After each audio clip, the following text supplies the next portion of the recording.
সংবাদ ভ্রমণ বিনোদন সারাক্ষণ, সাথে আমি জবা। আজ আমি চলে এসেছি কলকাতার একটি ঐতিহ্যপূর্ণ মন্দির ফিরিঙ্গি কালীবাড়ি।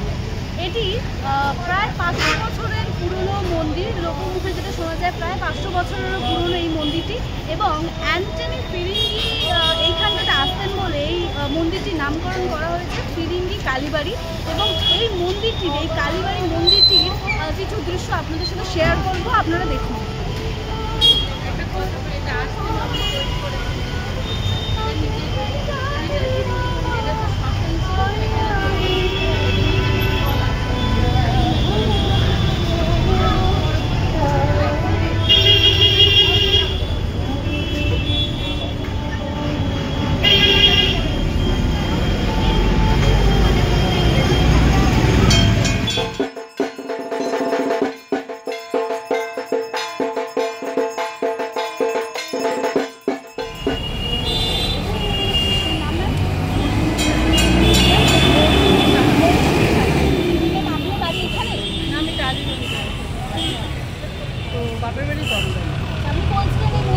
মন্দিরটার ব্যাপারটা হচ্ছে, এটা ফিরিঙ্গি খালি আসতেন না, এটা উনি নিজেই তৈরি করেছেন, নিজেই তৈরি করেছেন।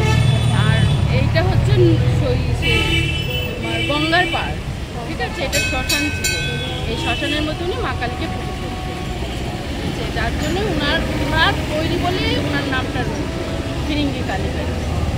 এটা গঙ্গার উপর। হ্যাঁ,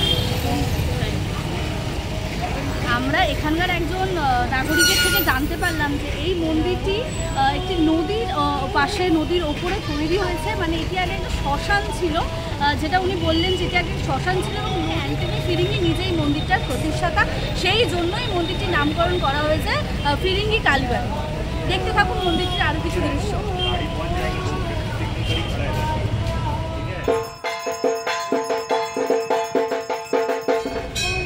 বিস্তারিত এইরকম পুজো আপনি জানার জন্য চোখ রাখুন শ্রাবণ নিউজ বাংলার পর্দায়। শ্রাবণ নিউজ সংবাদ ভ্রমণ বিনোদন সারাক্ষণ। এতক্ষণ পর্যন্ত আপনাদের সাথে আমি ছিলাম জবা। দেখতে থাকুন শ্রাবণ নিউজ।